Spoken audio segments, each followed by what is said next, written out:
But there were some rumblings over the weekend that the choice for lieutenant governor made by Republican candidate Tudor Dixon might be challenged next weekend by the state Republican convention.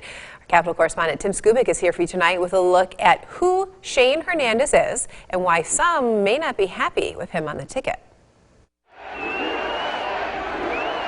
Michigan Donald Trump supporters may or may not be interested in the past record of Tudor Dixon's choice for lieutenant governor, former Representative Shane Hernandez. He supported Ted Cruz in 2016 and conceded at the time that Mr. Trump was not his first or second choice. From Hispanic descent, Mr. Hernandez also called the Trump border wall, quote, ridiculous, and took exception to Mr. Trump's claims that Mexico was sending illegal aliens, rapists, into the United States.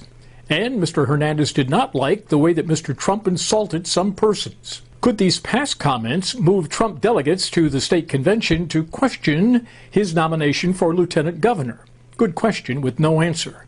However, by 2020, Mr. Hernandez wanted to investigate voter fraud, as did Mr. Trump in Michigan, and he basically was asked about Mr. Trump being a political liability. Is Mr. Trump a liability?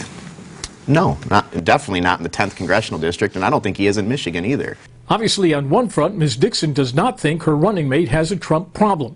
And on a second front, he has what she doesn't have: 4 years of legislative experience. She has none. I'm so excited to introduce you to Shane.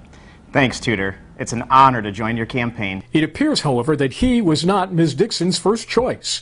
Philosophically, the two do believe in bipartisan cooperation, while others in the Republican Party, including former candidate for Governor Ryan Calley, are not fans of bipartisan cooperation. The House Republicans and House Democrats were able to work together quite well. We built relationships. In the legislature, Mr. Hernandez opposed the governor's 45-cent gallon gas tax hike and was voted the most conservative House member in 2017. We'll see if those credentials get him past the convention this weekend. Here for you in Lansing, Tim Skubic, 6 News. Well, stay with us. Kendall's back after the break. She's got another check of that 6-day forecast for you. Thanks for watching 6 News at 5.